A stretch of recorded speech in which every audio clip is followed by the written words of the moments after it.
Fala galerinha, começando mais um CD Talk Show, já tá aí no nome, né, já tá na thumbnail pra você, Cleiton Marcelino, treinador, diretor, um grande personagem recente da nossa história aí no futebol capixaba. Cleiton, muito obrigado pelo convite, já é a segunda vez que você tá aqui, eu acho que você é um dos poucos que repetiram, a gente conversou um tempo atrás, mas era especificamente sobre Copa São Paulo, Sub-20, agora a gente vai falar um pouco da sua carreira, um pouco de todo o seu trabalho, CBF Academy e tudo mais. Muito obrigado pela disposição, meu parceiro. E Vinícius, eu que agradeço aí o convite, é sempre uma honra, a gente acompanha vocês desde o início, né? Eu acho que quando eu assumi o Espírito Santo lá no profissional, foi o início de vocês. Então vamos dizer que começamos juntos aí essa caminhada no profissional, né? E é sempre um prazer estar aqui com vocês aí, vai ser muito bom da gente falar sobre futebol. É isso, também agradecer aos nossos patrocinadores, a Vistec, Serviços de Tecnologia. Quer conhecer o serviço da Vistec? O link do site está na descrição, também está passando aqui embaixo para você. E a propaganda da Vistec vem agora aí. Vistec Serviços e Tecnologia, limpeza e conservação, recepcionista, agente de portaria, monitoramento florestal, vigia de espaço confinado, brigadista profissional, técnico em segurança do trabalho, monitoramento por drone, vigia, operador de empilhadeira, entrega de alimentos e muito mais. Solicite uma visita. Vistec, Rua Paulo Vasconcelos, bairro Jabura e Vitória, e Rua Parnaíba, Colinos, Três Lagoas, Mato Grosso do Sul. Vistec, Serviços e Tecnologia. Bet Vitória, onde você faz sua fezinha, jogos do Capixabão estão lá, também vai ter jogos da Copa Espírito Santo, Série D, Copa do Brasil, Campeonato Brasileiro, e olha, você que tá aí, que gosta de ganhar um dinheirinho, fica de olho lá no Telegram da Bet Vitória, vou deixar o link também na descrição para você poder apostar, porque lá no Telegram de vez em quando eles estão sorteando algumas bancas para você. Então é isso, link para apostar lá tá na descrição e também confira lá o grupo do Telegram da Bet Vitória, o link também na descrição. E a propaganda da Bet Vitória vem agora aí para você. Chattanooga Red Wolves play their first match of the year.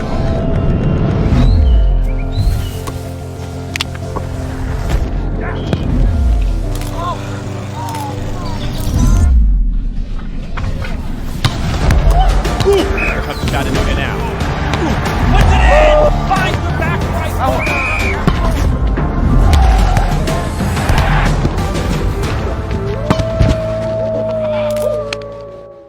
A vitória acompanha os preparados.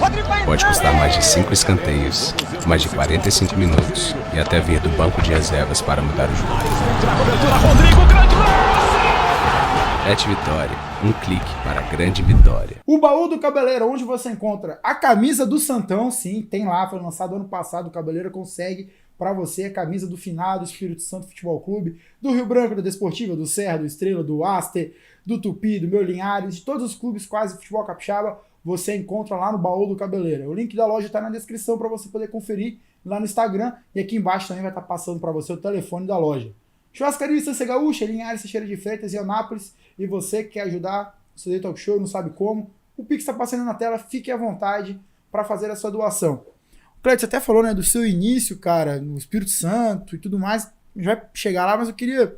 Recentemente você formou na CBF Academy, né, cara, e hoje a gente fala muito dessa questão de preparação, tanto de dirigentes, treinadores, até mesmo da questão das pessoas relacionadas ao futebol, né. E, cara, o quão importante, o quão é diferente o curso da CBF, o que você pode já minimamente trazer para o futebol capixaba, agregar, quais são as vantagens, assim, né? Eu, por exemplo, sou gremista e o Renato Gaúcho fala que eu não preciso de curso, né? Que o futebol deu para ele, o dom, não sei o quê. Mas como é que é essa questão de estudar o futebol? Algo que eu, realmente, como jornalista, também não tem esse feeling. Eu sempre fui muito torcedor, então estudar, saber a tática, triangulação, o que é importante o cara ter 70% dos passes certos. Toda essa questão, não sei se envolve isso, mas quão importante é esse estudo, cara, dentro da CBF? A CBF veio com a proposta de qualificar os seus profissionais, né? Então, já há algum tempo ela exige as licenças e foi até devido à campanha que a gente fez pelo Aster em 2023, onde eu recebi algumas sondagens de clubes e eu tinha a licença B na época, né? Então, eu precisava estar tendo a licença A para estar apto a trabalhar nessas regiões onde apareceram as sondagens. Então, ali foi um gatilho para eu estar buscando essa licença. Então eu busquei, corri atrás, fiz a licença A. E o ponto positivo que eu vejo dessas licenças, além do conhecimento que você adquire nos cursos, é o network, né? Eu tive a oportunidade na licença B, por exemplo, que foi na Granja, fazer o curso com o filho do Tite, o Matheus, com o Fábio Matias, que está no Botafogo hoje. Então ali nós criamos amizades, relacionamentos e mantemos até hoje, né? De vez em quando a gente se fala ainda. Tive há pouco tempo no Flamengo para fazer exatamente um trabalho da licença A, e lá encontrei o Matheus, né? O Fábio agora no profissional do Botafogo. Então a gente vê as pessoas que estudaram com a gente tendo sucesso e servem como incentivo também, até mesmo para nós, né? E é isso, eu vejo que é um conhecimento muito vasto que você adquire lá, um relacionamento muito, muito bom, né? E é claro que você tem que filtrar o que é passado lá, porque lá você divide turma com profissionais que estão atuando desde a Série A à Série D do futebol brasileiro. Então a realidade de cada um é bem distinta, né? Então, assim, cabe você filtrar o que cabe na sua realidade. No caso, eu falo aqui o nosso futebol capixaba, o que dá para implantar aqui, o que não dá, até mesmo para você não ser visto como o inventor da bola ou situações, né? Vou dar um exemplo lá, foi fomentado um glossário, né? Nomenclaturas de algumas situações, só que você vê que existe uma certa rejeição por parte de atletas e até alguns dirigentes quando você utiliza alguns comandos. Então cabe você filtrar, não, aqui dá para fazer, aqui não dá, e é isso. Então o conhecimento que eu tive lá, eu procuro trazer para a minha realidade, o que eu posso aproveitar, o que eu não posso aproveitar, e assim a gente vai seguindo aí em busca de coisas melhores na nossa carreira. E eu acredito que a capacitação, ela ajuda muito você conseguir atingir seus objetivos, que é o que a gente está buscando hoje, que é estar trilhando aí uma carreira de sucesso. E até mesmo você falou do Aster, né? Falando de toda essa preparação, você começou muito na base, né? Se eu não estou enganado, foi pro próprio Santão? Não, então... Porque eu até chegar no ponto também, podemos dizer assim, no auge recentemente, que foi o Aster ali, sim. Copa São Paulo. Mas... Então, o meu início, eu comecei a ser treinador com 18 anos de idade. Realmente não foi jogar bola, né? Sempre treinador. Não, eu até joguei assim, tentei jogar, né? Até o Sub-20, né? O último clube que eu joguei foi até o Vitória, era o professor Luizinho e o Luiz Carlos Sá. Ali eu vi que não dava, não vou chegar aqui e falar que foi meu joelho. Né? Aquelas velhas mesmas desculpas. Mesma desculpa de sempre. Não, realmente, tecnicamente, não era essa Brastemp toda. E quando eu vim para o Espírito Santo, porque eu sou do Rio, quando eu vim para o Espírito Santo com 15 anos de idade, eu busquei um clube para jogar, e lá eu conheci a escolinha, na época se chamava Cosme Salvadeu, que era do professor Cosme Eduardo e Luiz Carlos Salvador, que hoje é responsável pela preparação física da arbitragem. E lá eu comecei a jogar, era capitão do time deles lá, fui criando amizade, e chegou um dia que o professor Cosme perguntou se eu queria ir para essa linha de treinador, né, já que eu estava estourando idade.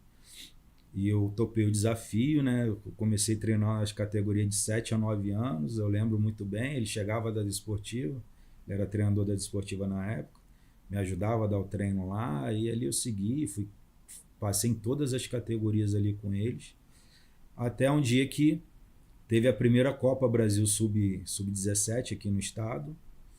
E... Aquela no Salvador Costa mesmo? Isso, Neymar, Coutinho. Então, teve a primeira Copa Brasil Sub-17. Eu já tinha um grupo que jogava comigo no Santa Cruz, na escolinha do Cosmin, desde os 11 anos de idade, que era o time 9-1, né? Que você vê hoje, tem o Camilo, que joga beach soccer aí, futsal, o Ayrton, que está no Serra, fazia parte dessa galera, entre outros, né? E era uma equipe muito vitoriosa. desde os 11 anos até o sub-17, a gente ganhou tudo aqui no estado. Copa Gazetinha, essas competições que tinha, né? Fomos até campeão em cima do Vasco, no Gazetinha Nacional.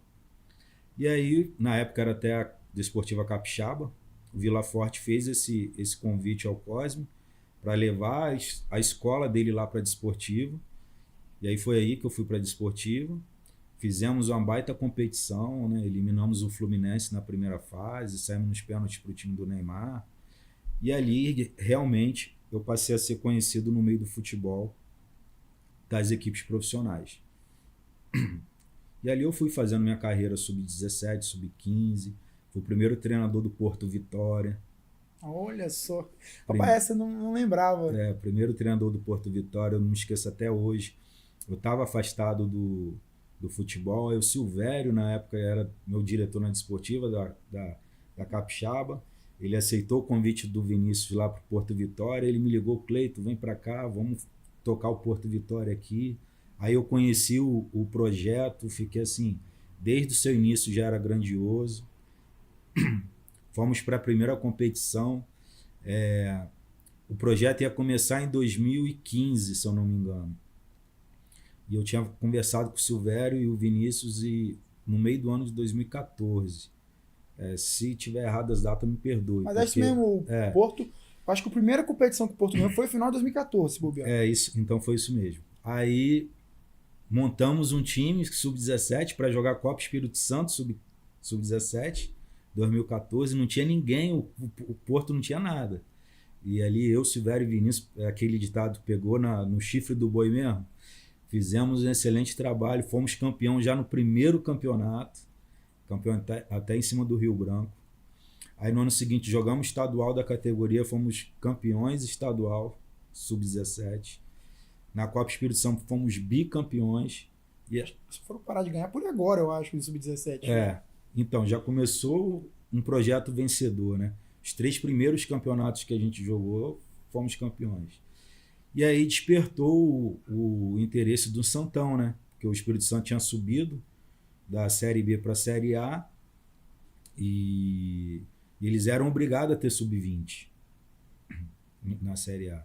Foi aí que o André Leibel, né, o Andrezão, me ligou, me fez o convite, eu fui e ali eu comecei minha carreira no Espírito Santo. Fiquei 2 anos no sub-20 deles e tive uma passagem rápida na Copa São Paulo pelo Rio Branco, em 2017. Foi verdade. Eu nunca vou esquecer que quem vocês revelaram aquele ano foi o Breno Orelha, eu estava no Goiás.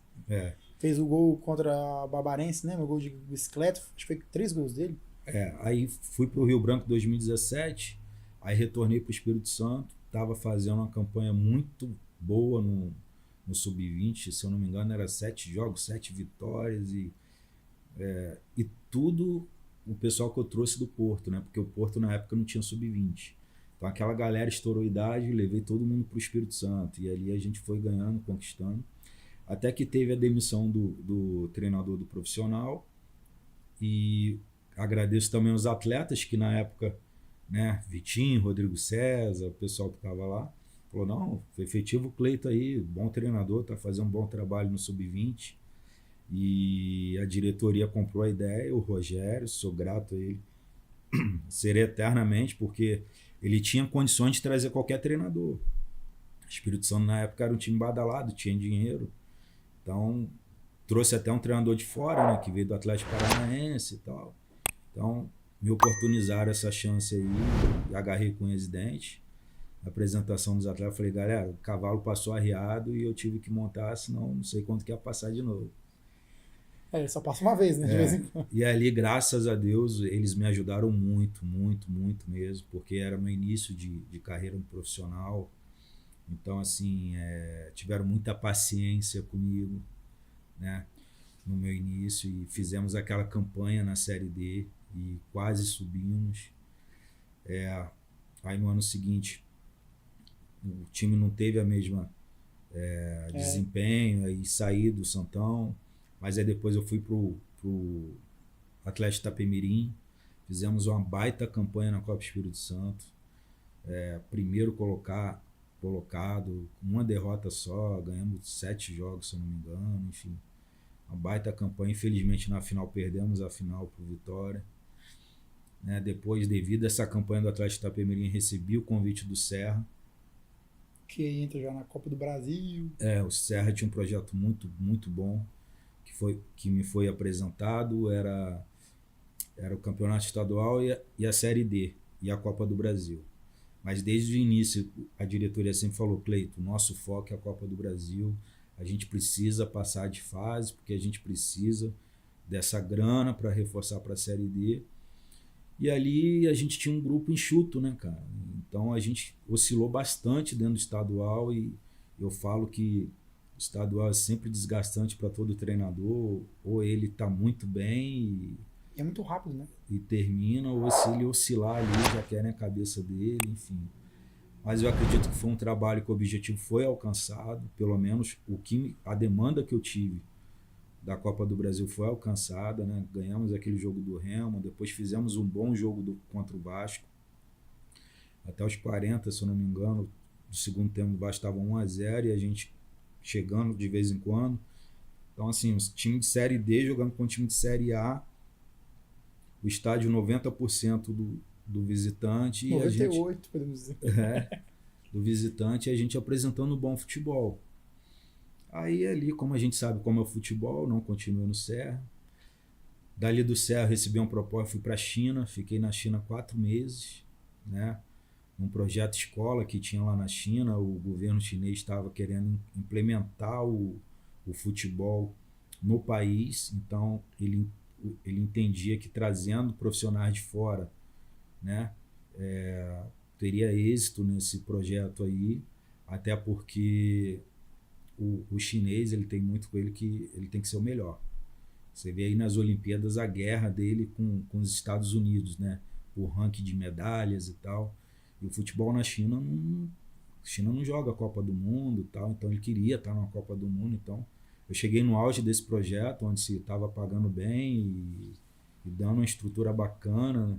Foi uma experiência muito boa, né? Do outro lado do mundo, você dando treino para meninas de saltos e saia. Loucura, loucura. Não, realidade completamente diferente do Brasil. Não, loucura. Então, até você conversar com o diretor da escola, falar: é interessante, um dia das aulas de futebol, as crianças virem de tênis, não sei o quê. Então, até eles entenderem isso. Então, assim, mas foi uma experiência muito bacana. E quando eu retornei da China, eu iria voltar no ano seguinte, eu vim na época das férias, né? Escolar da China. O Caio Moreno estava começando com a AST aqui no estado.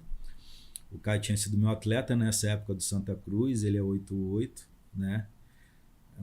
Como é que pode? A geração 88 aqui no Espírito Santo é grande demais, você tá doido. Eu falo que a melhor geração que nós tivemos aqui, pelo menos que eu tive conhecimento, tá? É claro que a gente escuta muita história de Banestes Ítalo, né? Aquela galera ali e tal, mas que trabalhou comigo, que eu acompanhei, foi a geração 90, foi boa, pelo menos comigo, que saiu o Rainer. Rainer era meu camisa 10, o Rainer, do Santa Cruz. O Rainer que hoje é lateral de... Não, o Rainer que estava no Fluminense, atacante. Ah, tá. Desculpa. Uhum. O Rainer era 10, geração 88, 89 foi muito forte aqui no estado. 88, 89, 90, 91, meu time 91 era piada. A molecada jogava muito. 91, 92. 93 ainda peguei o Luan ali, que hoje está no Vasco. Hoje está no Palmeiras, né? Ah, sim, mas na zagueiro, época a gente levou ele pro Vasco e tal. Sim. Então, assim, tivemos gerações aqui muito boas no futebol capixaba, né? E de base.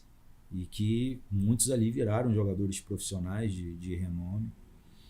Então, o Caio era dessa geração 88, me chamou para o AST, apresentou o projeto, achei bacana. Conversei com minha esposa e assumi o AST ali em 2019, final de 2019 para 2020. Aí fiquei lá, depois veio pandemia. Nessa época da pandemia, as atividades do AST estavam paradas, aí o Serra estava na reta final do estadual. Aí o Hervino, que hoje é o presidente, me chamou para fazer os 2 jogos contra o Real Noroeste. Aí voltei para o mercado, fiz aquele jogo lá com eles. Dali recebi o convite para a Desportiva, né, no ano seguinte para o estadual. E depois, quando eu saí da Desportiva, retornei para o Aster Brasil, que fiquei até agora, e agora voltei para o futebol, assumindo o Estrela do Norte. Então fiz um resumo mais ou menos aí, né, só para o pessoal entender que muitas vezes as pessoas acham que a gente cai de paraquedas no futebol, né?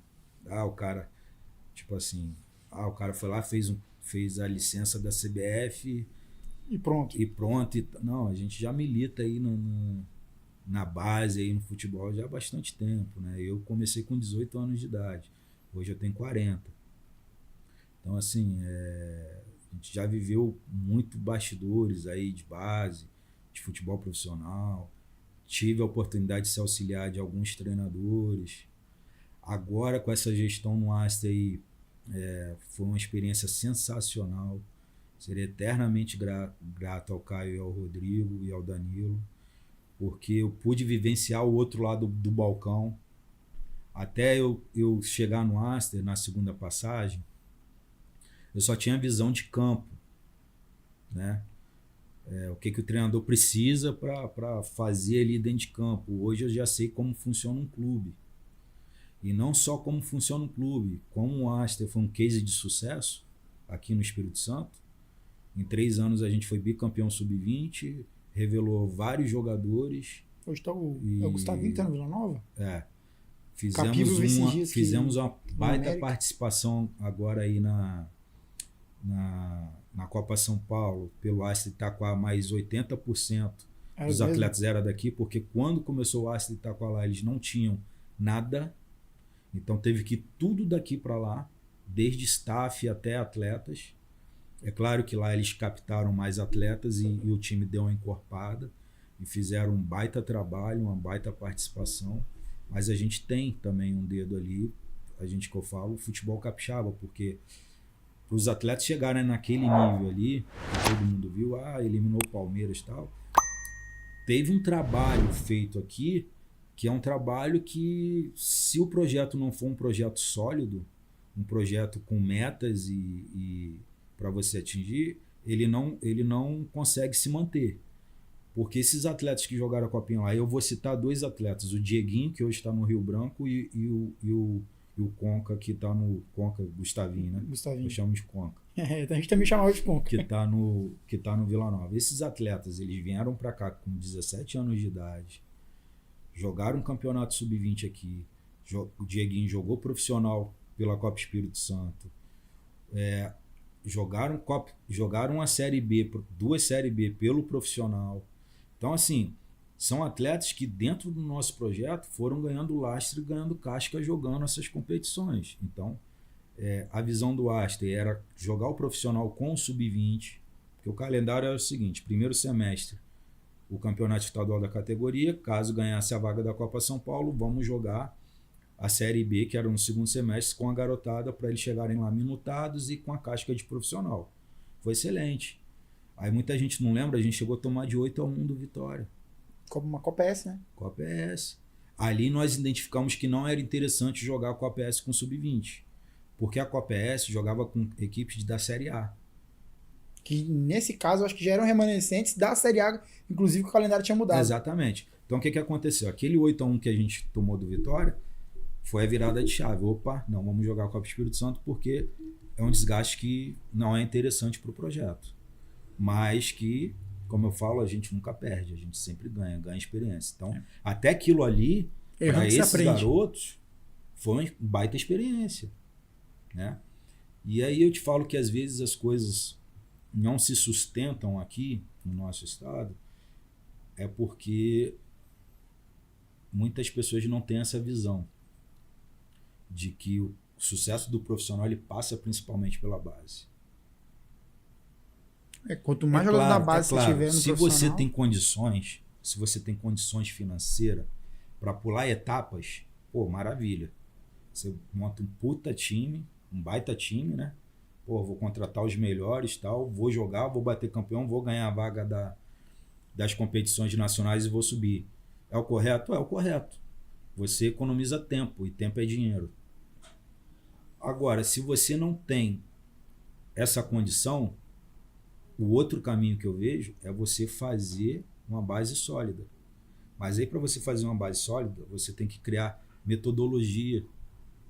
Teu objetivo. Metodologia, departamentos, processos, protocolos. Lá no Aster a gente tinha processo para tudo. Desde para aprovação de um atleta até a dispensa de atleta.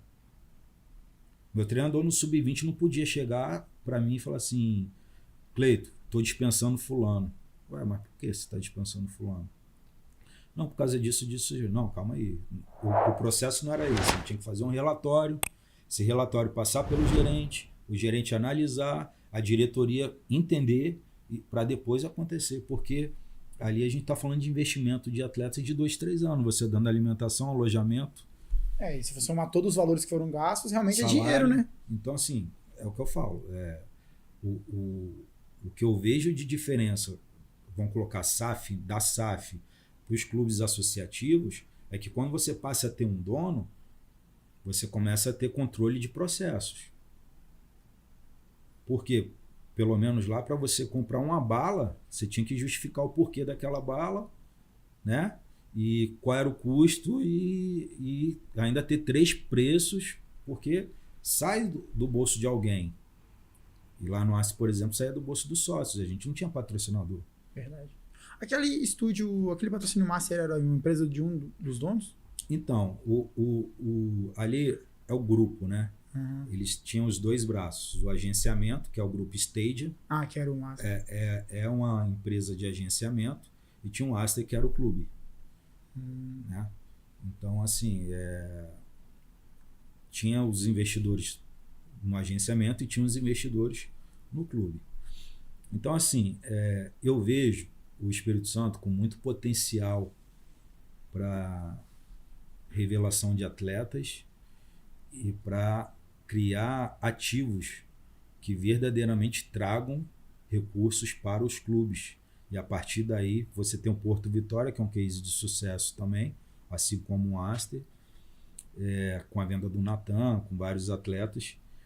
Porém, é preciso pessoas à frente desses projetos, desses clubes, que tenham essa visão empresarial.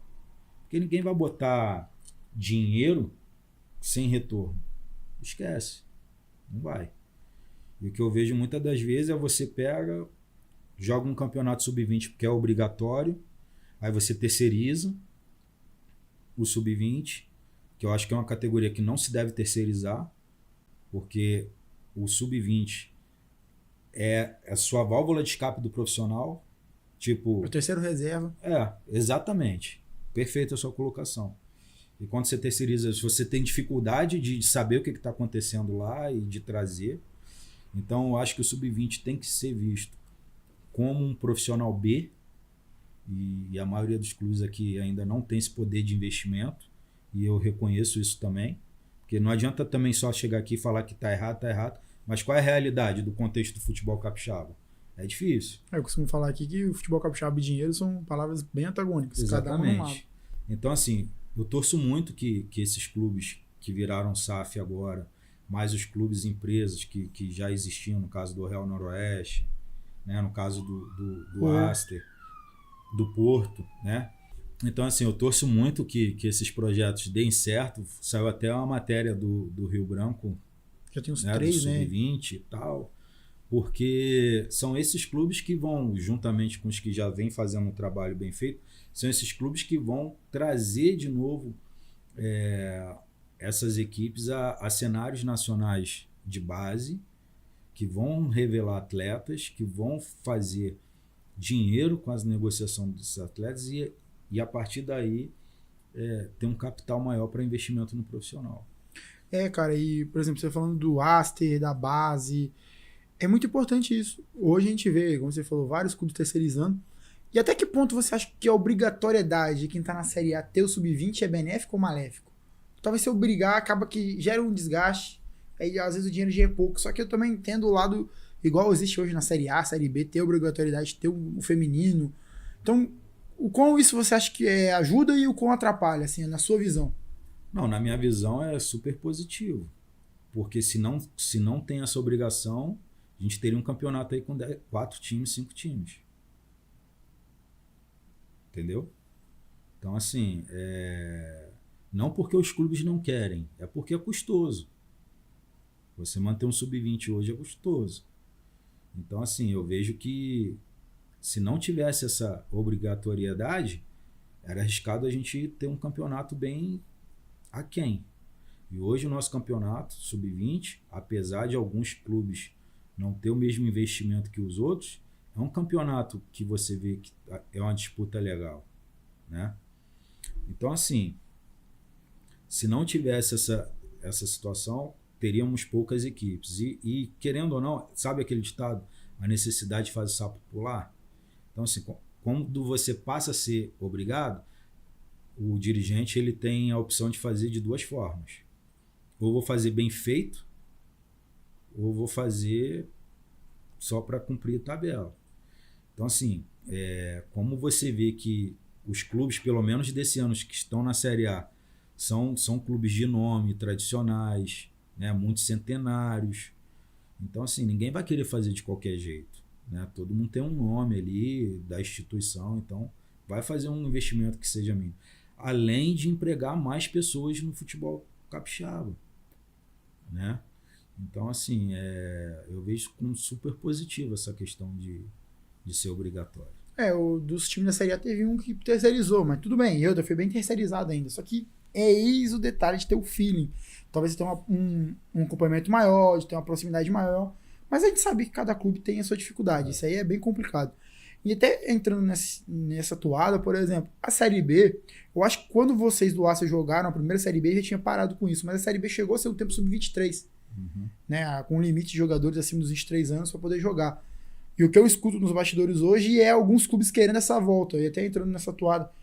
Isso você vê também como importante para facilitar essa inserção do sub-20, por exemplo, no cenário, por exemplo, o cara que estourou o sub-20 ainda tem uma Série B para mostrar alguma coisa ali e, querendo ou não, revelar jogador, né, cara? Voltar a ter um giro maior de jogadores dentro do estado, porque hoje, nos últimos anos, basicamente foi um elenco jogou a Série A, jogou a Copa S no mesmo clube, e na Série B, tipo, pega 2, 3 elencos e divide entre 2 times. Vai metade de um elenco pro time X e metade do outro elenco pro time Y. Então, ficam os mesmos jogadores sempre. Claro que isso é muito bom, que garante emprego o ano inteiro, tal. Só que a gente talvez pode pensar a Série B de uma maneira, como você disse, de todos os clubes terem essa ideia de revelar um jogador, dar oportunidade a jogadores mais jovens. Eu tenho uma visão um pouco, assim, acho que bem diferente, né? Que é o seguinte, você fazer ela sub-23, aí a questão da empatia é você se colocar no lugar do próximo. Você vai estar desempregando vários pais de família. E eu não concordo com isso. Não concordo. Mas o mesmo jogador está jogando a Série A, Copa Espírito Santo e a Série B. Se ele está jogando essas 3 competições é porque ele tem potencial para isso e todo mundo quer ele. Concorda comigo? Sim. Então teve ali uma dedicação do cara de se manter, né? Uma dedicação do cara de tá sempre bem fisicamente, né? Dando o seu melhor para os clubes, porque não é qualquer um que vai jogar as 3 competições, né? Mas eu também entendo que nós precisamos revelar atletas. E muitas das vezes você não consegue ver numa Série A, por exemplo, muitos atletas sendo revelados oriundos do sub-20, porque é um campeonato que o nível técnico é maior e tem questão de rebaixamento também. Então, você vê poucos clubes oportunizando esses jovens. Então, o que eu acharia que seria o ideal? Mas aí é uma opinião minha, né? Não sou presidente da federação, inclusive parabenizar o Gustavo pelo trabalho que ele faz. Se você for ver hoje, futebol capixaba é um dos poucos ou o único, não sei, se eu fazer uma afirmação aqui posso estar errando, mas que não se paga borderô, né?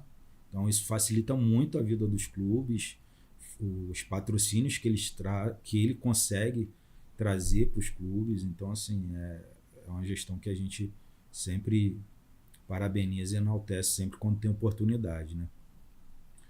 Então, assim, eu vejo que um meio termo seria o ideal. Tipo assim, você colocar no regulamento a obrigação dos clubes de ter X atletas até 23 anos, que seja 6 na súmula, né? Por jogo, você tem que ter tantos atletas até 23 anos.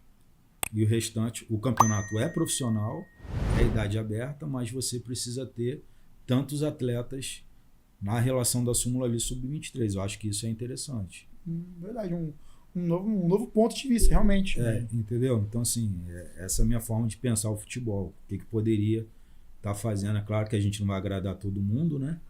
Mas o que poderia ser feito para você não desempregar o pai de família aqui que depende do futebol para sobreviver, levar sustento para sua casa, e para aquele garoto ali que quer uma oportunidade e às vezes não tem. Então você obriga o clube a ter esse garoto na relação, ele tem que ter. Aí você pode colocar uma situação, tem que ter no mínimo 3 jogando e 3 no banco, né? E aí você tem ali, obrigatoriamente, você vai estar revelando 3 atletas ali, enfim. Eu acho que pode ser uma solução, né? Não sei como vai ser a Série B esse ano, mas... Começar ainda os arbitrais bem lá na frente, né? A Série B começa em agosto, se esse podcast sair antes, então... Fica aí a dica. Fica a dica, né? Mas, Cleiton, é muito bacana, e você que tem uma experiência gigantesca na base, né, cara? Sim. Então, a gente falou um pouco disso naquela vez que a gente conversou antes da Copa, mas a questão de trabalhar ali, por exemplo, o próprio, se eu não estou enganado, acho que o Conca ou o Dieguinho, eles chegaram a fazer testes ou bater em algum clube e voltar, né? Tipo, vai lá, eles foram para a Europa os dois, não foram? Portugal? Tava em Portugal. Então, não sei se conversou, mas acho que deve ter acontecido alguma coisa relativa do jogador que vai para um clube maior e volta. Ele volta muito, talvez, com um sentimento de, pô, não vai dar certo. Você tem que trabalhar de novo o ânimo daquele jogador que tem qualidade. Porque, pô, você vê o Dieguinho no Rio Branco, o próprio Gustavo no Vila Nova de Goiás, que não foi relacionado com o jogo contra o Rio Branco, mas agora no Clássico, na Copa Verde, estava relacionado. Até vi a foto dele junto com o Ralf.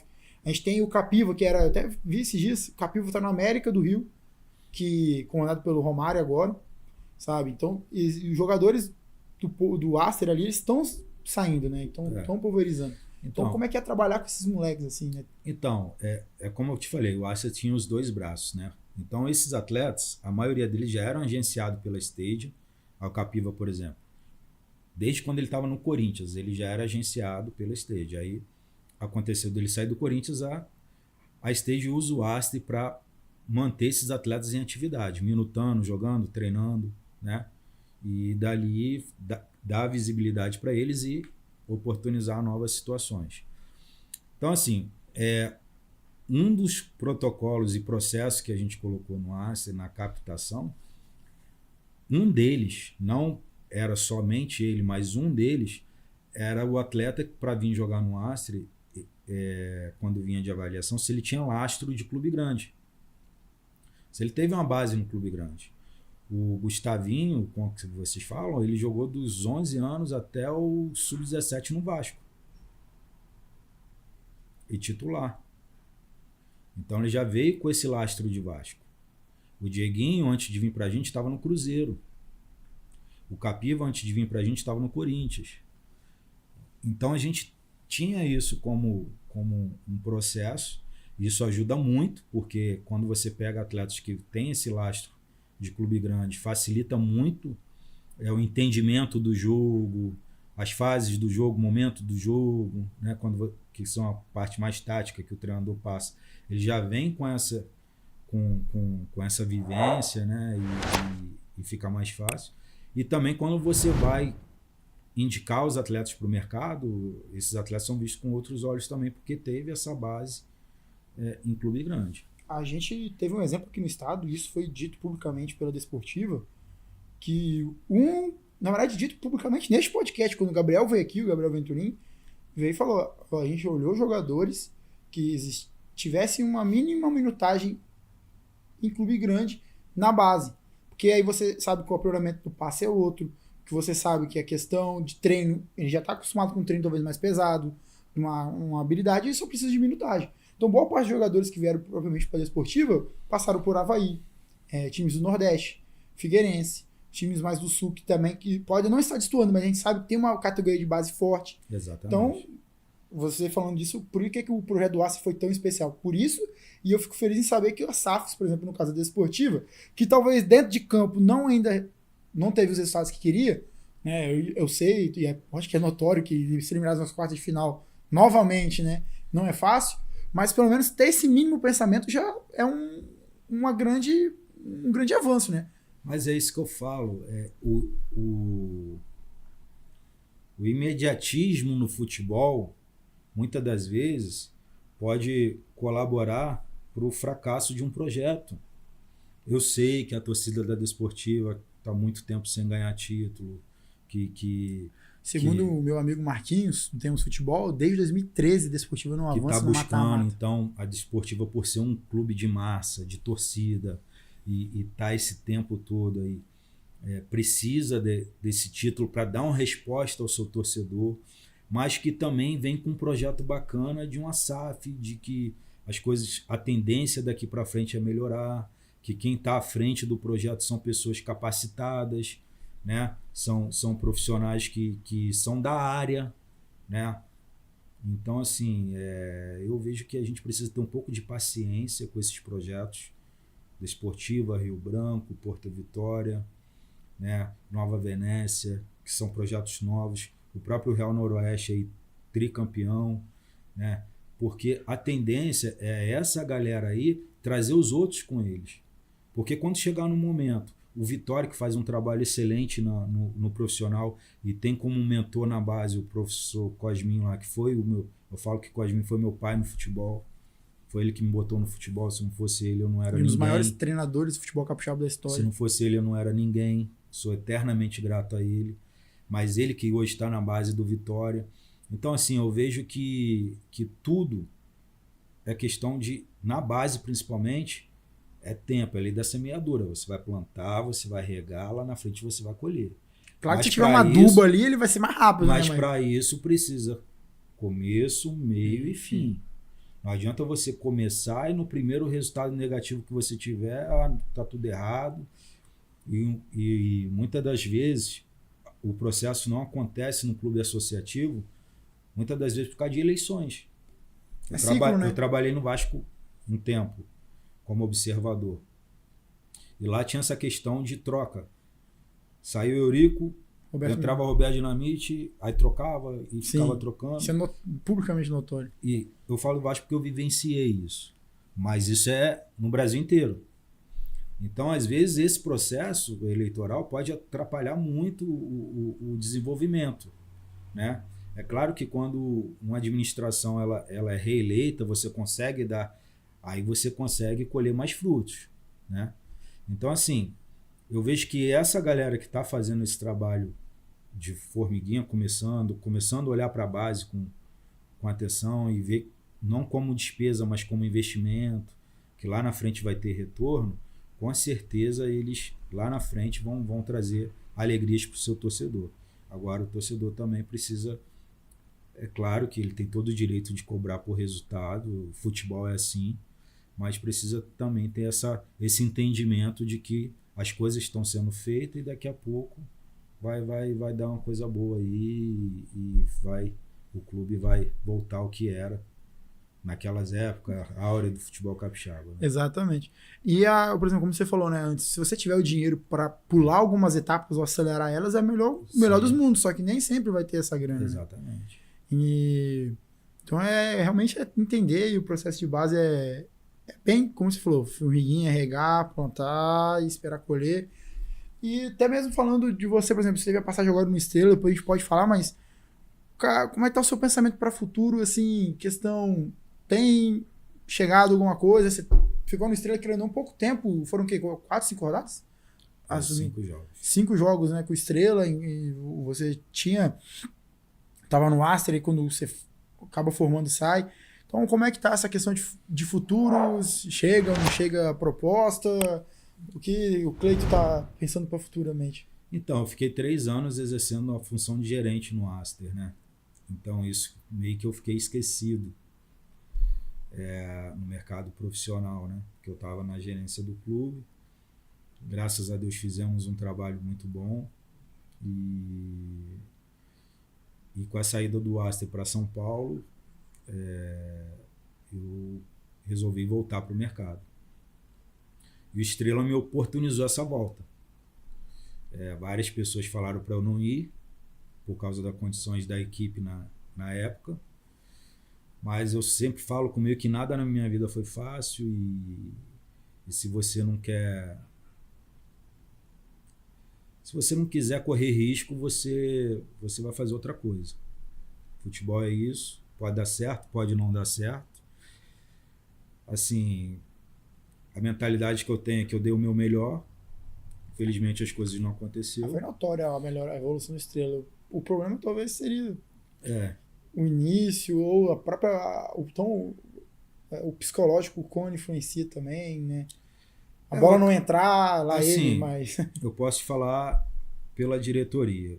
É uma diretoria que não deixou faltar nada para mim o tempo que eu estive lá, que com certeza eles irão rever o que deu certo, o que deu errado.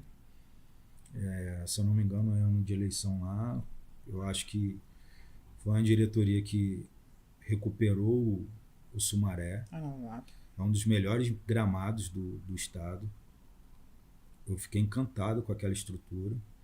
É um clube de massa, um clube de torcida, um clube centenário.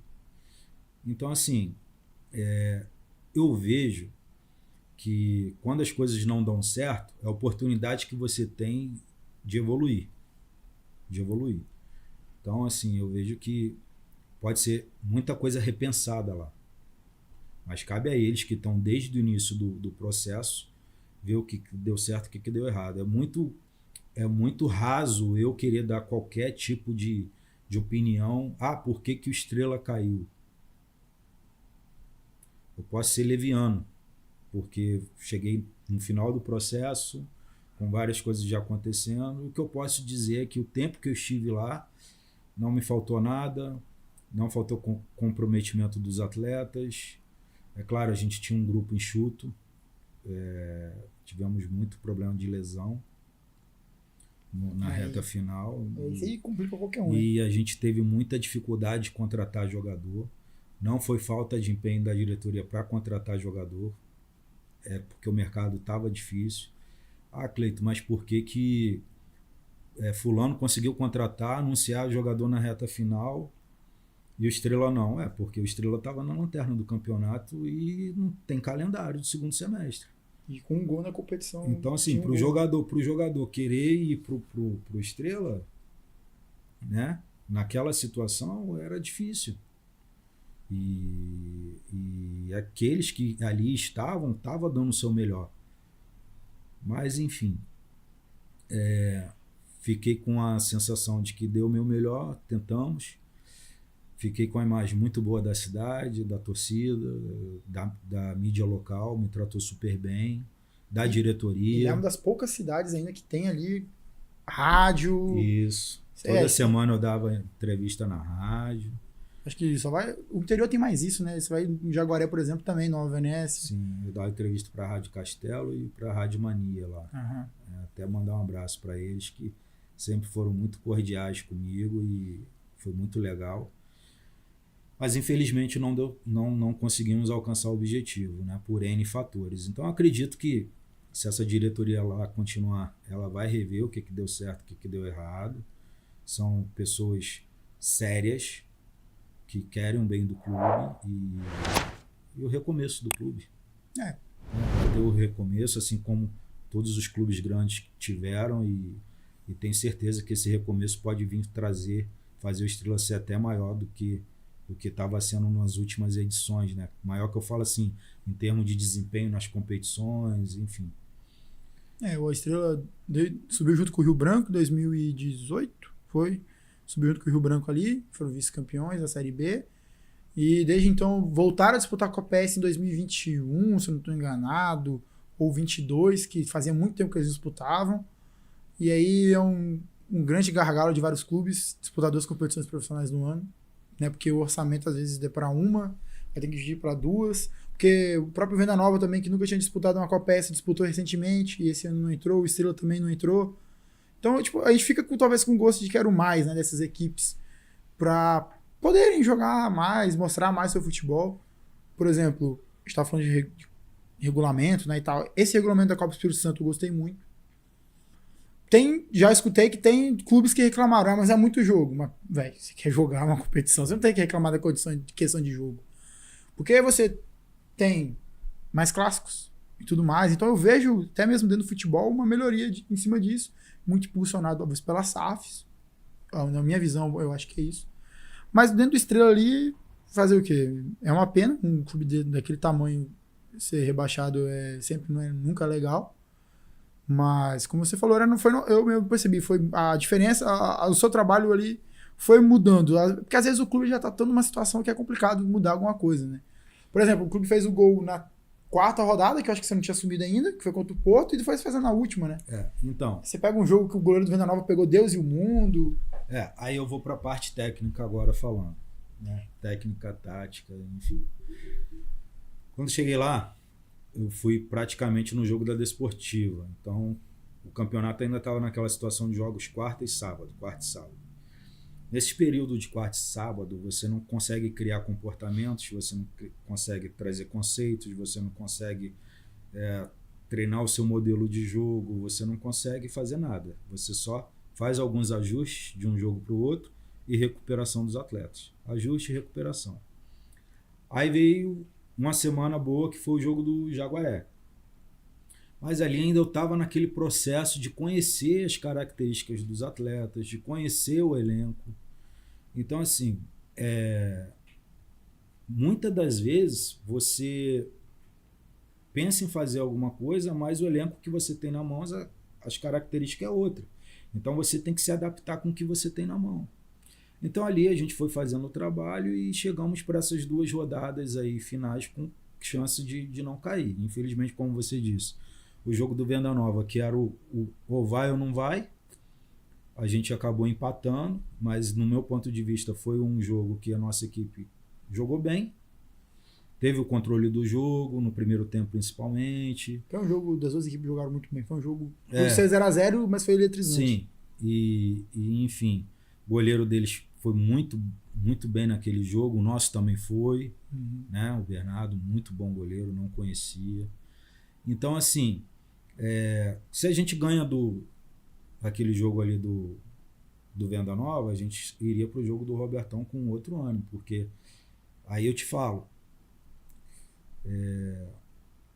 a minha pior semana de trabalho no Estrela, não em termos de trabalho em si, mas de clima, foi a semana que antecedeu o jogo do Serra.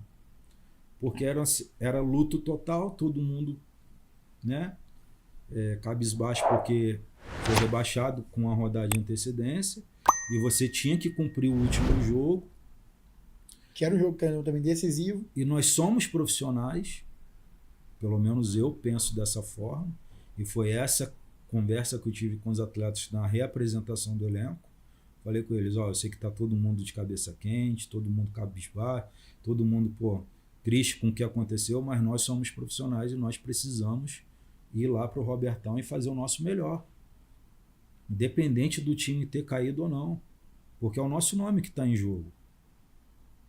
Até agora, quando eu cheguei aqui, nosso time não tomou goleada, nosso time não fez atuações ruins. Pelo contrário, nosso time fez boas atuações. Então nós temos que finalizar dessa forma. Até porque é num jogo desse que alguém está observando o jogo e vê o seu comportamento. E, tá vendo? O cara mesmo desclassificado foi lá e honrou. Então, é ali que pode pintar uma oportunidade de emprego, entendeu? É a imagem que você vai deixar do seu trabalho aqui. E ali, graças a Deus, todo mundo comprou a ideia. Tivemos uma semana boa de trabalho e fomos para o jogo. Tivemos um primeiro tempo um pouco abaixo do que a gente vinha jogando. Mas no segundo tempo melhoramos, conseguimos empatar o jogo e criamos chances até de ganhar o jogo. Ao contrário do Serra, que acredito eu que teve uma semana motivacional boa, porque ainda tinha chance de não cair, nós tivemos uma semana péssima em termos de motivação. Todo dia eu tinha que, vamos lá e tal, relevar algumas coisas, porque, né, lidar com o ser humano não é fácil. Mas graças a Deus eles honraram aí a última rodada, fomos lá. O que teve de gente me ligando, perguntando se o Estrela ia pro jogo. Teve mesmo isso. Eu achei um absurdo, mas... É porque em grupo de WhatsApp eu escutei essa história, mas desde o começo eu achei que e vocês aí, iam Cleiton, jogar. vocês vão pro jogo, não sei o que e tal. Até amigos mesmo, né, mais próximos, perguntou, eu falei, vamos, cara. Então, assim, finalizamos a competição, não conseguimos o objetivo que era não cair, mas eu acredito que, pelo menos da minha parte, deixei o meu melhor, tentei fazer o meu melhor, não foi o suficiente, mas espero ter contribuído de alguma forma lá no Estrela. E Cleiton, até mesmo o copo que tá aí e tudo mais, cara, o quão esse jogo do Vasco, ou até mesmo antes do Remo, foi importante, porque querendo ou não, vocês quebraram um tabu gigantesco, né, cara? E o jogo do Vasco, por ser o Vasco, tipo, clube de Série A, depois de tanto, sei lá quantos anos, foi um jogo de um clube capixaba na TV aberta do Brasil inteiro. Então, pô, querendo ou não, tem uma visibilidade grande, né? Então essa Copa do Brasil 2019 é muito especial pra você, eu acho. Ah, com certeza. Foi um divisor de águas, né? Claro, a gente já tinha feito uma campanha muito boa no Santão, a nível Brasil, que foi aquele brasileiro Série D, mas uma Copa do Brasil, jogo aberto, TV aberta é outro nível. E O último jogo, que você tem ideia, acho que foi em 2002 ou 2003, que foi aquele Alegrense e Botafogo, que o jogador do Alegrense comeu a bola e o Botafogo já levou ele junto pro Rio. Se não estou enganado, foi isso, o último jogo, antes desse da Copa do Brasil. E aí teve a questão também de estar um tabu de 20 anos, né? Era 20 anos, se eu não me engano. Era 94 para 2019. 26, 25, sei lá. Mais de isso. 20 anos. Né? Mais de 20, isso é O verdade. clube não passava e assim, foi um trabalho fantástico. Os atletas me ajudaram muito ali também. Contra o Remo, taticamente, foram perfeitos, entendeu? Eu brinco com o Rael até hoje. Pô, você me deu o maior bicho da minha carreira, hein? Bicho foi bom mesmo aquela jogo. Eu brinco com ele, pô, você me deu o maior bicho da minha carreira. Ele, pô, professor, é isso aí, não sei o quê. Aquele time é Rael, o Walter veio aqui também, já falou desse jogo, que logo no começo o jogador do Remo foi chutar a bola do meio de campo. Foi. Já, esse jogo não foi transmitido. transmitido. Foi saída de bola. Esse jogo não foi transmitido. Esse jogo era a época da rádio ainda. 2019 era só na rádio. Sim. Mas aí, pô, era Walter, tinha o Rael, Caetano, Emílio, o Pitt, tinha o Peu na lateral esquerda, a zaga, Lacraia. Não, o jogo do Vasco você tá falando? Não, o Remo. O Remo foi Lacraia e foi Renato. Isso, eu lembro que quando o Rael faz o gol, o Lacraia vem agarrado com o Rael comemorando. Lacraia e Renato. Na direita, se eu não me engano, era o Gilmar Baiano. Acho que era. Também acho que era isso aí. E assim, Pardal, né? Jogava também. Pardal, verdade. Lecinho, que tá no Porto. Nossa. Baita lembrança mesmo. Não, o time era fantástico. E fizemos um bom jogo contra o Remo. Fizemos o gol e soubemos sofrer. Isso é verdade. A verdade foi essa. Porque o empate era deles também, né? Exatamente. Então, assim, sofremos de forma organizada, todo mundo taticamente certinho. O jogo do Vasco também, taticamente, no meu ponto de vista, foi muito bom. Time bem organizado, bem postado dentro de campo. Até elogiado pelos comentaristas do jogo. Mas, assim, foi um divisor de águas, foi um momento ímpar na minha carreira, com certeza. Espero poder voltar a vivenciar isso mais vezes, né? Tenho 40 anos, então tá novo pra caramba. Vida de treinador aí tem bastante lenha para queimar ainda.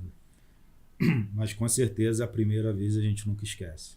E esse jogo do Vasco, acho que teve um pênalti. Teve no início do jogo no Rael. E no Rael. Se o juiz dali era 1-0, né? Com certeza. Então... E aí você ia ver 1.200 torcedores do Serra calar o Kleber Andrade inteirinho. Exatamente. Eu tava no torcedor do Serra aquele dia, eu falei, cara, se nós tivesse um gol ali. Teve aquela falta do Peu também, que passou muito perto. Aí, como você falou, foi até os 40, 1-0, e aí depois, lá no final, o Ribamar fez um gol, se não tô enganado. Exatamente. 2-0, mas mesmo assim, pô, tá doido? O time Vasco Série A, essa questão toda é um orgulho pra gente, cara. Assim, e foi ali uma atuada boa de Copa do Brasil do nosso estado, né? Começou com vocês. Sim. Depois teve Vitória. Vitória 2020 passando pelo CSA, Rio Branco 2021 passando pelo Sampaio. Foi. Aí 22. Foi 22 que foi já Nova Venécia Real? Foi, 22 Nova Venécia Real.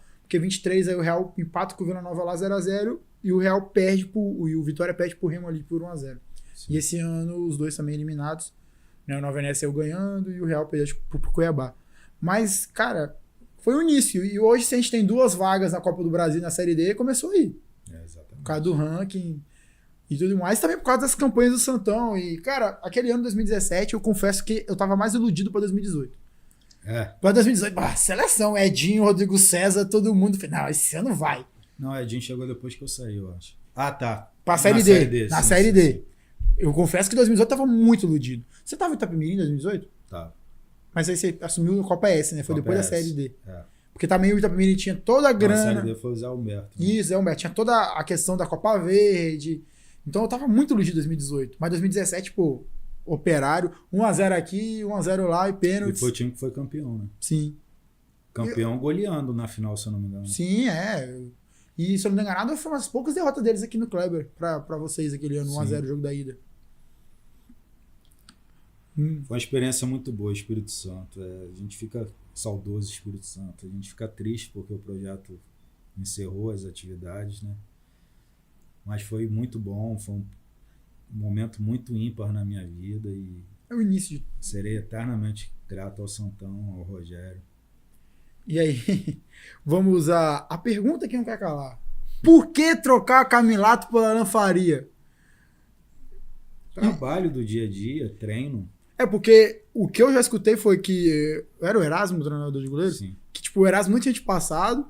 E um dia antes, o Camilato treinou muito bem, pegando pênalti. Foi exatamente isso, então. Foi lá no CT do Caju. Então beleza. Então não me contaram mentiras, mas Aí tipo, a gente fica muito... E se fosse o Alan Faria? Mas também se não fosse, mas tudo bem. Mas cara. olha só, vamos lá.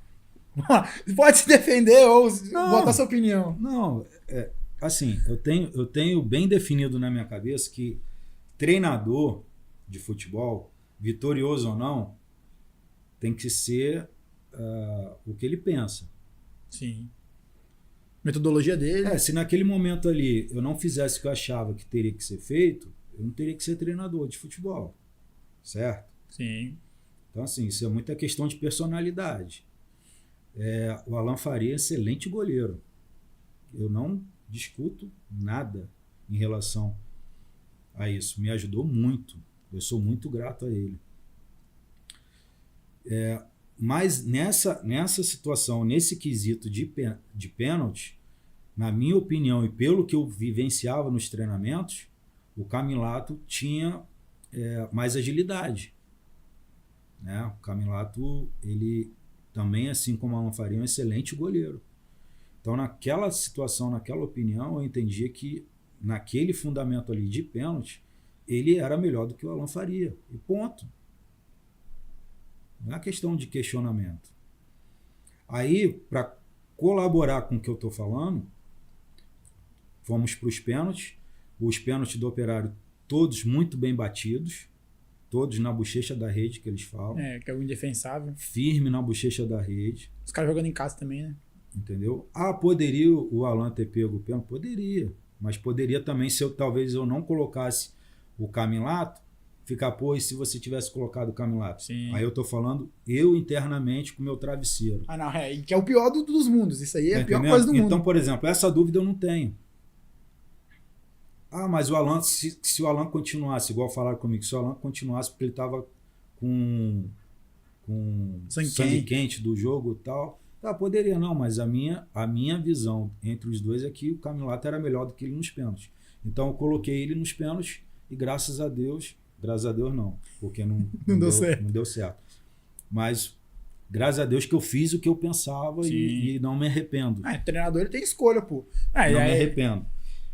Foi isso que aconteceu, 2 grandes goleiros, tenho o maior respeito pelos dois e me ajudaram muito na minha trajetória, mas ali foi uma decisão que eu acho que cabe o treinador ter e não me arrependo de ter feito e vida segue. Com certeza, mas igual você falou, o treinador ele tem que ter o feeling dele e o culhão mesmo de falar, não, vai entrar, vou colocar, vai que decide. Se tivesse decidido aí, você era o dono de toda a glória. Exatamente. E se perdeu, aí é o culpado. A vida do treinador é muito ingrata, né? A linha tênue do treinador Você vai do céu ao inferno com muita facilidade. E se você não estiver preparado para isso, psicologicamente, né, você não vai.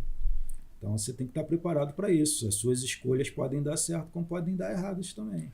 Porque se você for de psicológico, de quase que todos os podcasts que vem aqui, quando é algum treinador, algum ex-jogador, algum jogador, a gente fala dessa questão psicológica que hoje está cada vez mais importante dentro do mundo do futebol, né?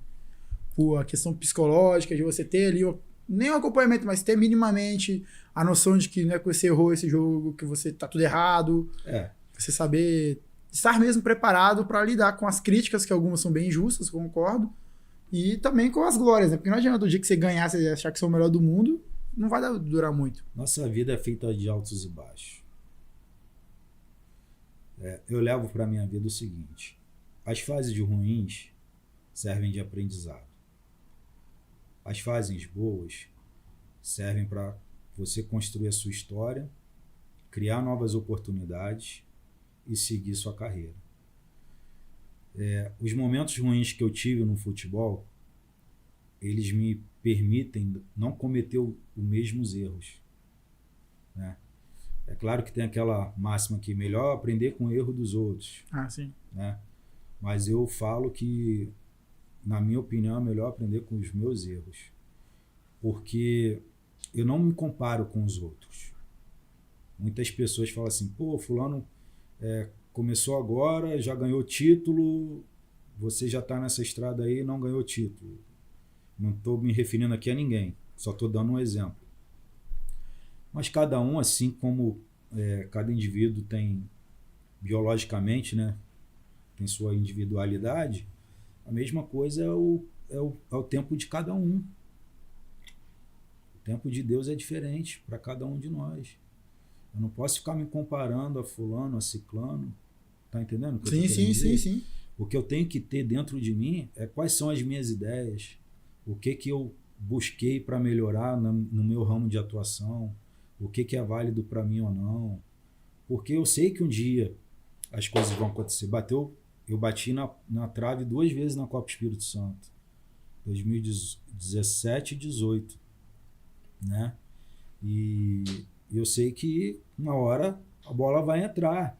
Agora, se você não tiver isso, ser mentalmente forte em relação a isso, quantos amigos meus, treinadores, faziam um excelente trabalho de base na época que eu comecei junto comigo e eram treinadores de clubes grandes aqui do estado e não deram sequência, nem pisaram no profissional, ficaram só ali na base e desistiram e falaram que futebol não é para eles e tal. E quantos que tiveram oportunidade no profissional e nas primeiras decepções que tiveram, não quero mais isso para mim, largaram.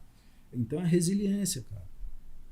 Você vai fazendo o seu trabalho, vai construindo, é um trabalho de tijolinho em tijolinho. Vai botando um tijolinho aqui, um tijolinho ali. Num clube você vivenciou uma coisa, no clube no outro você vivenciou. Eu lembro na época do Cuca. O Cuca no início, né? Era tipo, todo mundo falava, treinador que não ganha, só é visto, não sei o quê, não ganha título, até começar a ganhar. Até começar a ganhar.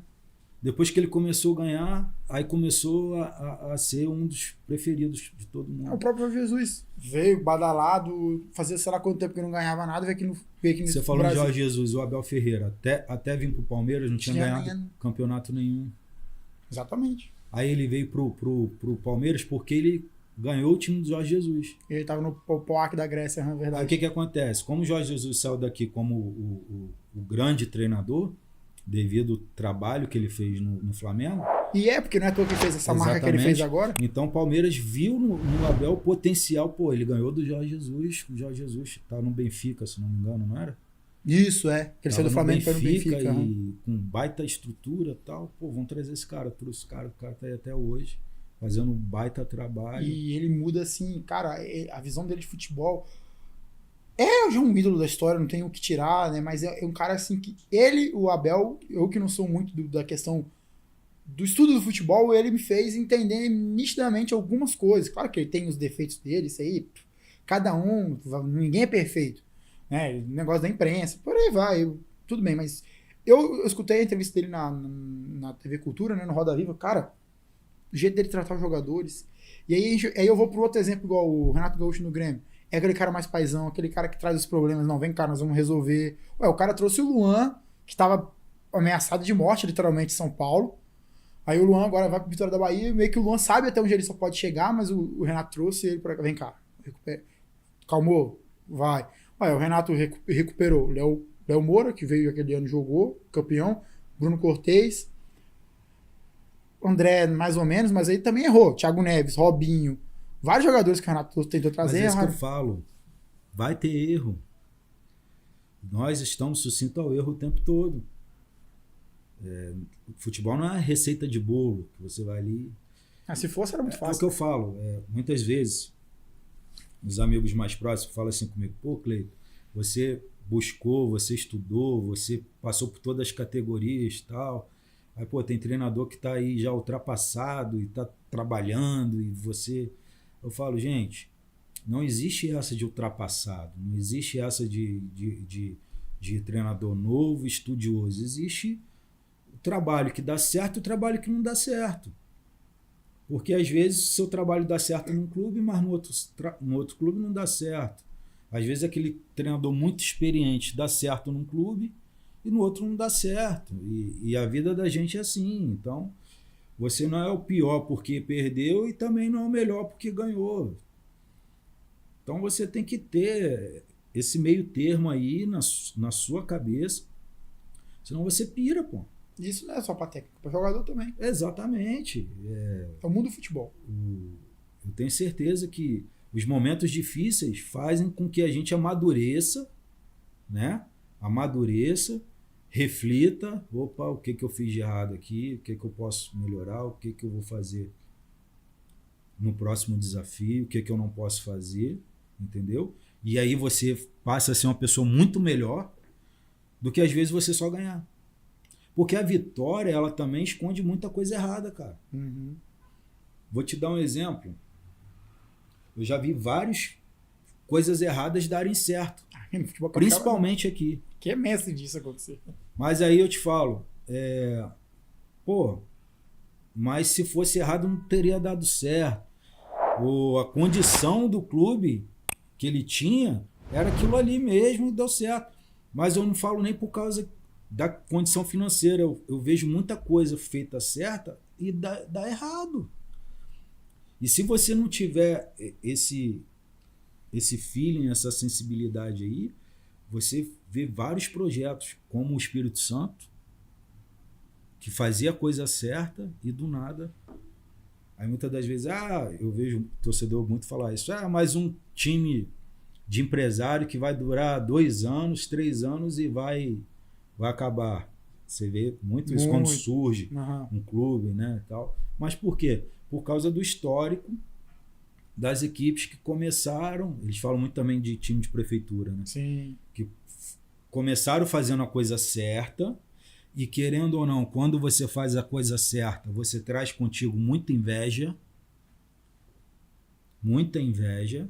e se você não souber lidar com isso, porque a fama, o sucesso, ela traz a inveja junto com ela, e se você não tiver mentalmente forte para lidar com isso, você acaba se perdendo no meio do processo, porque você passa a ficar arrogante, você acha que é o cara e a verdade não é. Você tá num momento bom, mas amanhã depois você pode vivenciar um momento ruim. E quando você vivenciar esse momento ruim, você tem que estar preparado para isso. Então, por isso que eu falo, os erros, os acertos, eles fazem parte da vida de todo mundo. As pessoas, às vezes, esquecem que quem está trabalhando com futebol é um ser humano igual a ele, pô. Que tem família, que tem filho, que tem esposa. Igual aconteceu esse lance aí com o Rodrigo César aí do racismo. Pô, isso é inaceitável, cara. Eu acho que a comunidade já tinha que ter evoluído nesse requisito, né, cara? E principalmente aqui. Então, assim, muitas das vezes é muito fácil você olhar o cara ali, porra, burro, não sei o que, isso. Igual falaram lá da questão racial lá. Mas, pô, esquece que o cara tem esposa, tem a mãe dele tem filho, tem mãe. todo mundo ali e é um ser humano igual você, entendeu? E ele vai errar, cara. Ele vai errar, ele vai acertar. Isso faz parte do futebol, faz parte da nossa vida. Isso faz parte do ser humano. Exatamente. E muitas das vezes algumas pessoas esquecem disso. Sim. Então, assim, quando a gente tem oportunidades, espaço como esse aqui, para a gente também estar passando esse outro lado, que a pessoa não vivencia o outro lado, é mais para trazer uma palavra de reflexão para as pessoas, né? O torcedor, ele tem todo o direito de cobrar o desempenho da equipe, se o time está jogando bem, se o treinador é bom, se o treinador é ruim, ele tem todo o direito, mas ele tem que saber até onde é o limite. Estou me referindo à questão do Rodrigo César. Sim, sim. Que aconteceu com ele. E aquele ali é um limite. Tem um limite. O limite é assim... Bem extrapolado. Nossa! Né? Então, assim... Passou muita é igual coisa a questão pior. é igual a questão de agressão. Sim. Ameaça, questão de família que eu escutei. Ah, sei onde você mora, sei onde a sua mãe mora. Pô, isso aí também não dá. Pô, eu costumo dizer que ali dentro do campo, dentro do estádio, um xingamento, uma parada, beleza. Acabou aquilo ali, cara. Se encontrar o cara no bar, o cara ele tá no bar, às vezes, com o filho dele. Exatamente. Entendeu? Tá no mercado. Cara, é dentro do campo ali, no estádio. Aí que entra o detalhe, eu acho. Muitos acham que o estádio é uma terra sem lei. Sim. Que aí é onde veio o problema que surge esse caso do Rodrigo César, que o cara acha que tem o direito de falar um absurdo que ele falou e achar que não vai ser punido. Não é à toa que ele já saiu. O que chegou pra mim é que o cara já, tipo, falou e depois já começou a ir embora e nem no bairro mais voltou. Que ele já soube a merda que ele fez. Parece que foi identificado, não sei, mas o que eu ouvi falar, sem nem o nome, não vi nem foto. Mas é uma questão, assim, absurda. E isso aí é o limite extremo, mas existem várias outras coisas também que não pode acontecer. Sim. E aí, você tá falando dessa palavra de reflexão, o bacana é que vários outros, como eu falei, vieram falar a mesma coisa. Treinadores, ex-treinadores, jogadores, ex-jogadores. Né? Eu nunca vou esquecer, o primeiro que começou a falar disso aqui foi o Felipe. Uhum. Né? E ele falou até mesmo do nosso trabalho, a questão, o quanto as brincadeiras nossas influenciavam nele, querendo ou não. Assim, que ele percebe que no começo, eu até expliquei pra ele, no começo a gente era adolescente. 2016 eu tinha 16 anos. No começo vocês batiam pesado. Por causa disso a gente não tinha essa noção. Aí a gente foi amadurecendo, reconhecendo os erros e não fazendo mais. Sim. E é uma evolução. E hoje Exatamente. A gente ganha muito mais com uma questão menos pesada. Sim. Do que com... Cara, a questão mais pesada você tem que deixar... Assim, não sei nem se tem que existir. Ou se um torcedor que faça, isso é uma responsabilidade dele. Entendeu? Exatamente. Questão nem pesada ao ponto esse do Rodrigo César, que isso aí é inaceitável. Né? Algo assim, nem se pensar, mas tinha mesmo as brincadeiras muito mais pesadas e a internet, de modo geral, foi evoluindo com essa questão da... Sim. A gente percebia que tinha uma página nacional também, que fazia umas brincadeiras pesadas, e a gente vai percebendo o quão importante e tal. É isso que você falou, é saber, reconhecer, crescer e entender, né? Do lado de cá e do lado de lá também tem seres humanos. É isso. Sim. E, Cleiton, até mesmo para finalizar, cara, muito obrigado, agradecer novamente a sua disponibilidade. Muito bom conhecer um pouco da sua história, saber um pouco desses detalhes, tirar algumas dúvidas dessa questão mesmo do campeonato do Alan Faria, falar desse jogo da Copa do Brasil, que foi muito importante, não só para você, mas como futebol capixaba de modo geral. Falar de futebol da base, querendo ou não, que é umas coisas que também nos ajudam muito hoje. Uhum. Né? A gente chegou num limite ali no profissional que a gente falou, temos que olhar para a base, né? Hoje que a gente faz de tudo para acompanhar o 15, o 17, o 20. Uhum. E, cara, é isso. Sucesso. Tomara que logo você esteja de volta aí no mercado, assim, trabalhando numa equipe. Tem muito potencial. E é isso. Torcer, continuar trabalhando que vai dar tudo certo. Muito obrigado mesmo. Eu que agradeço aí a oportunidade. E, se Deus quiser, a gente vai estar de volta aí na beira do gramado aí, né? O objetivo de estar voltando esse ano era esse.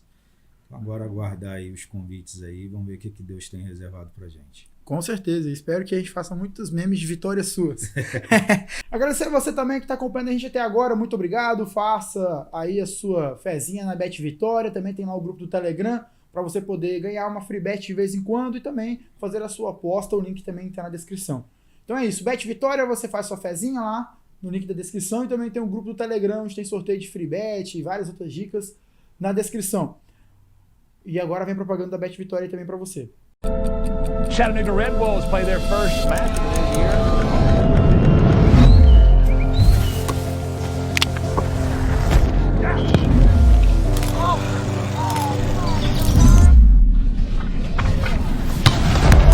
Here comes Chattanooga now. Puts it in! Finds the back right corner!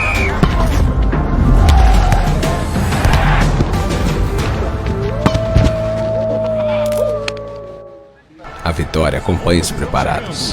Pode custar mais de 5 escanteios, mais de 45 minutos e até vir do banco de reservas para mudar o jogo. Bet Vitória, um clique para a grande vitória. Vistec Serviço de Tecnologia, acompanhe o serviço da Vistec no site lá na descrição e também tem passando aqui embaixo para você e a propaganda da Vistec vem agora.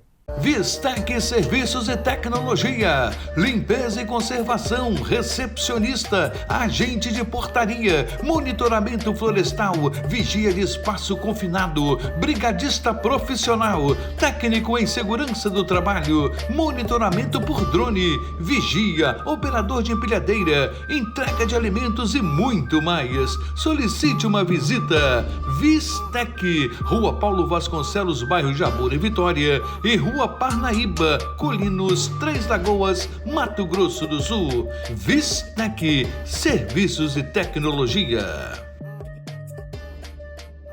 Baú do Cabeleiro, onde você encontra camisas de todos os times do futebol capixaba, até mesmo do finado Espírito Santo Futebol Clube, você encontra lá no Baú do Cabeleiro. Clubes também como Rio Branco, Desportiva, Serra, Espírito Santo, já falei Espírito Santo, ó, Linhares, Gel e por aí vai, você acompanha lá no Baú do Cabeleiro. O link da loja na descrição e o telefone passando aqui embaixo para você. Churrascaria Santa Gaúcha, Linhares, Teixeira de Freitas e Anápolis. Se você quer ajudar a gente, o Pix está passando aí na tela. Até a próxima, galera. Valeu!